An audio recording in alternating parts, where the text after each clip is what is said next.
Halo pendengar kisah, selamat datang kembali di channel kami yang membahas kisah kriminal yang benar-benar terjadi di seluruh dunia.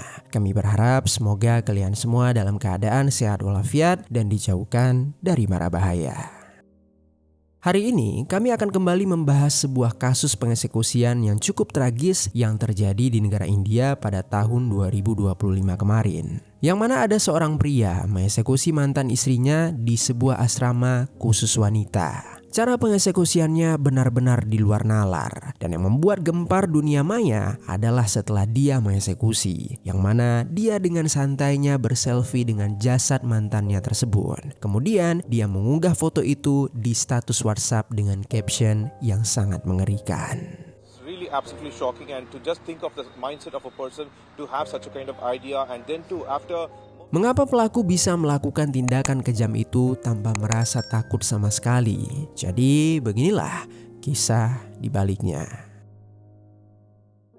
Pada pagi Minggu tanggal 30 November 2025, suasana sebuah asrama khusus perempuan di wilayah Coimbatore, India tampak normal dan penuh aktivitas. Aktivitas para penghuni di sana memenuhi lorong-lorong bangunan. Beberapa perempuan duduk berkelompok di depan kamar mereka. Mereka bercengkrama sambil meminum teh. Sementara yang lain juga ada yang sedang terburu-buru mengenakan tas mereka, bersiap untuk meninggalkan asrama untuk pergi bekerja. Tawa dan obrolan ringan bersaut-sautan menciptakan suasana yang penuh keakraban melalui pertanyaan sederhana seperti tentang kabar, tentang pekerjaan, ataupun rencana harian. Dan di tengah suasana itu, seorang perempuan bernama Sri Priya berdiri di depan kamarnya. Dia mengobrol santai bersama seorang teman. Meskipun Sri Priya belum lama tinggal di asrama tersebut, dalam waktu singkat tempat itu telah memberinya sesuatu yang sudah lama dia rindukan, seperti rasa diterima, rasa aman, serta rasa kebahagiaan yang sempat hilang beberapa bulan terakhir. Setelah berbincang beberapa menit, Sri Priya berpamitan kepada temannya untuk masuk ke dalam kamar. Dia ingin merapikan ruangan kamarnya tersebut. Baru saja dia melangkah masuk, perhatiannya tertuju pada ponsel yang terus bergetar. Saat meraih ponsel, dia pun mendapati pesan dari mantan suaminya yang bernama Bala Murugan. Dalam pesan itu, pria tersebut mengajak dia untuk bertemu dan menyampaikan keinginannya untuk datang ke asrama tempat Sri Priya tinggal. Ajakan semacam itu sebenarnya bukan kali pertama, tetapi sudah sering terjadi dan selalu berakhir Sri Priya menolaknya. Namun saat itu Sri Priya yang sudah merasa lelah dan terganggu, akhirnya dia pun menyetujui pertemuan tersebut. Dan tanpa disadari oleh Sri Priya, pertemuan tersebut akan mengubah seluruh kehidupannya. Ketika mendapatkan respon positif untuk bertemu, Bala Murugan merasa sangat senang karena dia sudah menyiapkan beberapa rencana. Bala Murugan pun segera bergegas menuju ke asrama tersebut. Sekitar 1 jam berlalu, Bala Murugan akhirnya tiba di sana. Sesuai aturan asrama, tamu dari luar harus menanti di ruang tunggu. Dia pun duduk di salah satu bangku dan memberi kabar kepada Sri Priya kalau dirinya telah sampai. Tak lama kemudian, Sri Priya pun terlihat berjalan ke arahnya dan duduk berhadapan. Lalu tanpa banyak berbasa-basi lagi, dia langsung menanyakan apa maksud kedatangan dari Bala Murugan. Bala Murugan membuka suara menanyakan kabar Sri Priya. Namun Sri Priya tak menanggapi pertanyaan itu. Dia malah kembali mengulang pertanyaan yang sama, yaitu apa maksud kedatangan Bala Murugan. Sikap dinginnya itu perlahan memicu emosi Bala Murugan. Dengan nada meninggi, dia pun menyatakan keinginannya agar Sri Priya kembali ke rumah mereka dulu. Lalu Sri Priya pun secara tegas langsung menolaknya. Dia mengungkapkan kalau dirinya telah merasa nyaman atas kehidupan barunya. Dan akhirnya penolakan tersebut seketika membuat Bala Murugan semakin mendesak. Suara Bala Murugan meninggi hingga membuat beberapa penghuni mulai memperhatikan mereka. Perhatian-perhatian tersebut membuat Sri Priya merasa jadi tidak nyaman. Bala Murugan kemudian menggenggam erat tangan Sri Priya. Dia menyebut-nyebut nama ketiga anak mereka sebagai alasan agar dia pulang kembali ke rumah yang dulu. Lalu setelah mendapati penolakan terus-menerus, Bala Murugan lalu melontarkan sebuah kalimat menyakitkan. Dia mengatakan kalau Sri Priya bukanlah ibu yang baik untuk putra-putri mereka. Mendengar ucapan itu seketika membuat Sri Priya merasa hatinya terluka. Dia lalu hanya membalas dengan kalimat kalau dia merasa menyesal membuang waktunya karena memberikan kesempatan Bala Murugan untuk bertemu dengannya. Setelah itu Sri Priya pun bangkit dari tempat duduknya dan bergegas pergi. Dan di momen itulah Bala Murugan langsung diliputi perasaan hina dan juga marah. Dia merasa ditinggalkan seperti sebuah sampah yang tak dihiraukan. Kemudian tanpa disadari oleh Sri Priya, dari arah belakang Bala Murugan mengeluarkan sebuah sabit yang sedari awal sudah dia bawa dalam kantong pakaiannya. Beberapa detik kemudian Bala Murugan mengayunkan senjata itu dan seketika menusuk Sri Priya tepat pada bagian leher. Sri Priya sontak terkejut, kedua tangannya refleks memegang leher sambil merasakan sakit yang luar biasa. Lalu di samping itu teriakan histeris menggema dari para penghuni asrama yang menyaksikan. Mereka merasa ketakutan dan tak berani mendekat, terlebih karena tidak ada laki-laki lain di sana yang bisa menghentikan Bala Murugan.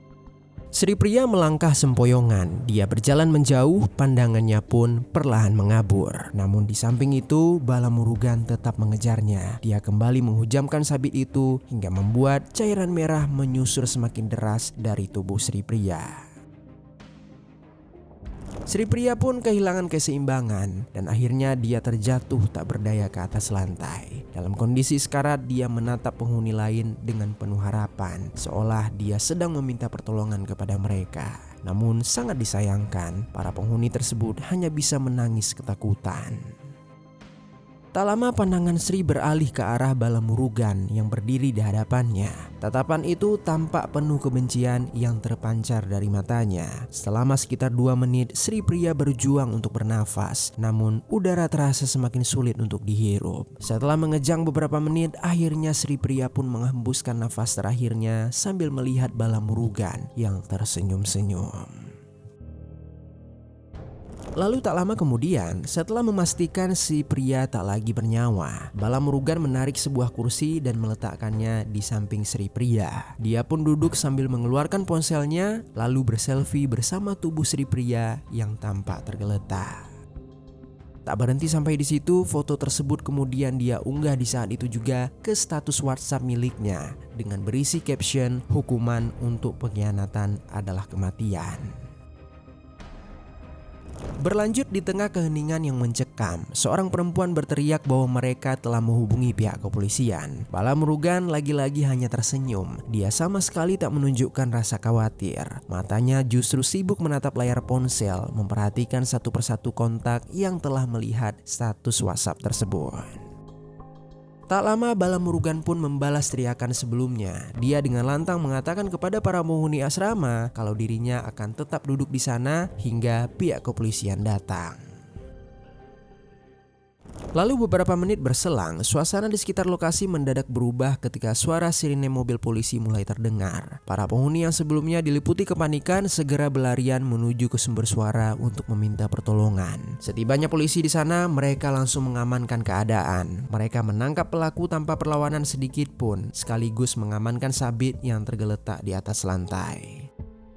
Selama polisi menuntun pelaku menuju ke mobil patroli, kemarahan para penghuni tak terbendung. Makian dan teriakan dilontarkan ke arahnya secara bertubi-tubi. Namun tetap saja Bala Murugan sama sekali tidak menunjukkan penyesalan, seolah dia tidak merasa kalau dia telah melakukan suatu pengeksekusian kejam.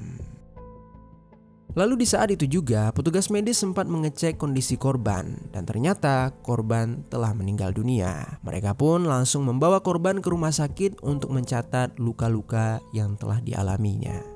Berlanjut, usai penangkapan, polisi memeriksa identitas Bala Murugan. Dia diketahui merupakan seorang pria berusia 32 tahun. Seiring penyelidikan berjalan, diketahui kalau pelaku tidak memiliki catatan kriminal berat sebelumnya. Bahkan riwayat kehidupannya pun berjalan dengan stabil. Dia pernah bersekolah dan bekerja sebagaimana semestinya masyarakat biasa.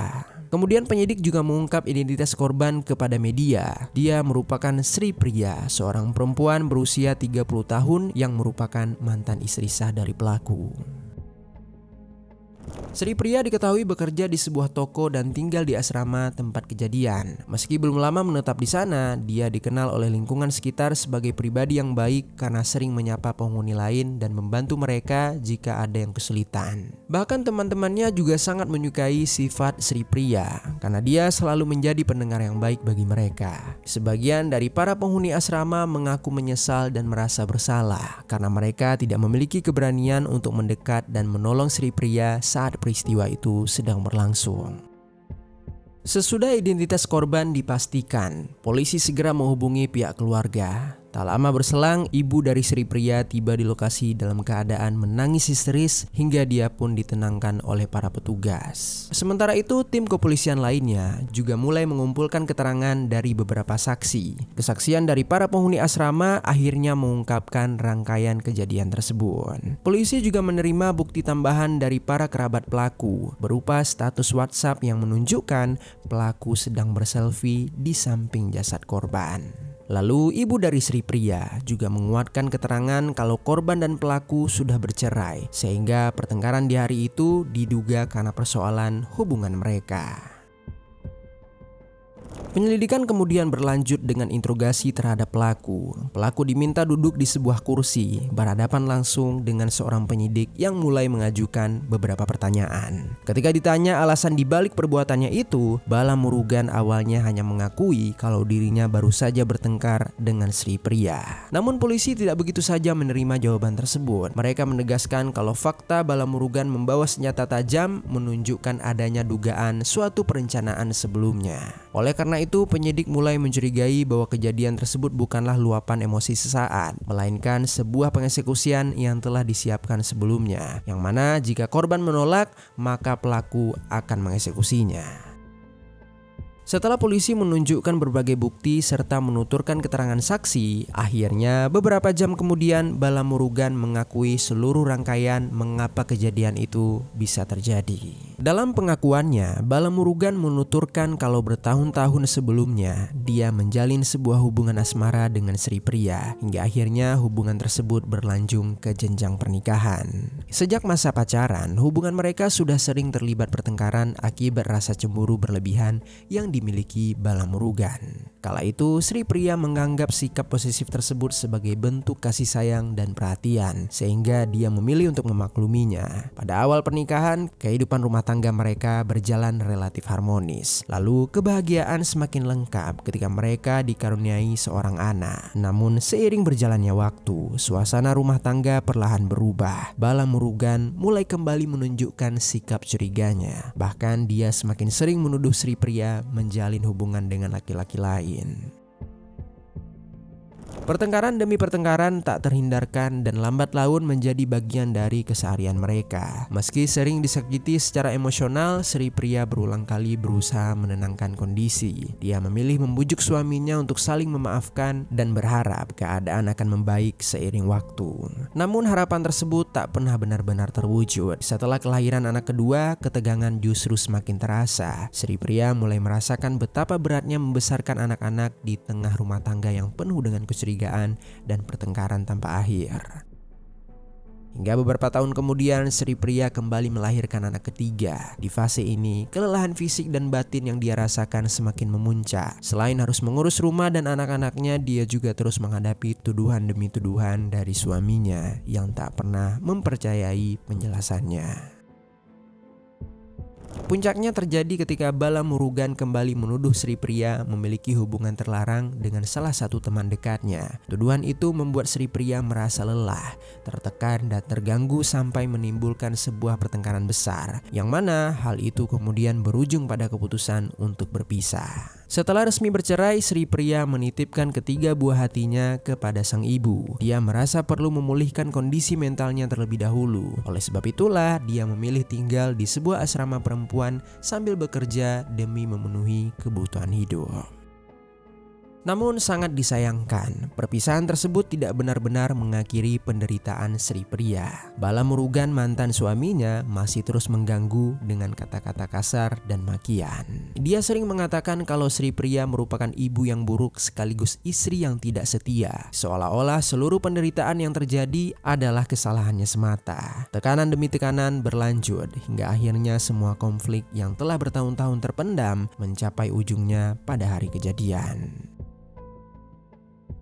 Di hari kejadian tersebut, sebenarnya Bala Murugan sudah menyiapkan rencana jika Sri Priya menolak untuk rujuk balik ke rumah mereka. Dan akhirnya ketika Sri Priya benar-benar melakukan penolakan itu, mantan suaminya tersebut dengan teganya mengeksekusi Sri Priya. Setelah mengakui seluruh perbuatannya, penyelidikan kasus ini pun berlanjut ke tahap yang lebih mendalam. Aparat kepolisian mengandalkan hasil pemeriksaan forensik untuk mencocokkan pengakuan pelaku dengan fakta-fakta yang ditemukan di lapangan. Tim forensik memastikan hasil visum terhadap korban menunjukkan adanya luka serius akibat sabitan dari senjata tajam, yang mana hal itu langsung menjadi penyebab langsung kematian korban.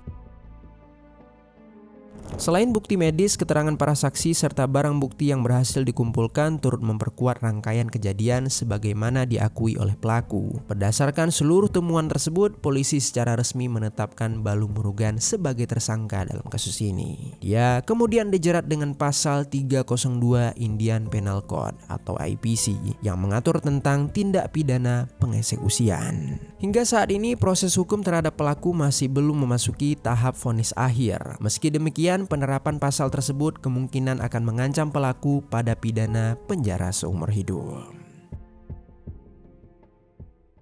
Akhir kisah ini adalah kepergian Sri Priya yang meninggalkan luka yang tak pernah benar-benar sembuh bagi keluarganya, terutama bagi sang ibu dan juga ketiga anaknya yang kini harus tumbuh tanpa sosok seorang ibu dan juga tanpa sosok seorang ayah. Rasa kehilangan itu bukan hanya tentang kematian, melainkan tentang masa depan yang hancur dan juga doa-doa yang terputus. Bagi anak-anak Sri Priya, mereka kehilangan pelukan, nasihat dan juga rasa aman yang seharusnya menemani tumbuh kembang mereka. Di usia yang masih sangat belia, mereka dipaksa memahami kehilangan yang terlalu sulit untuk dimengerti.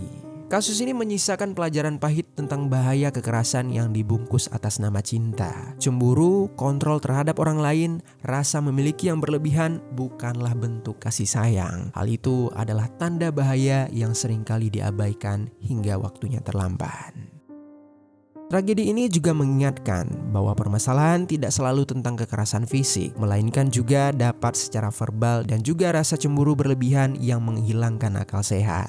Untuk itu, mari sama-sama kita doakan agar keluarga korban diberikan kelapangan hati. Dan untuk korban, semoga beliau mendapatkan kedamaian di tempat selanjutnya. Sekian kisah hari ini, semoga ada pelajaran baik yang dapat kita ambil.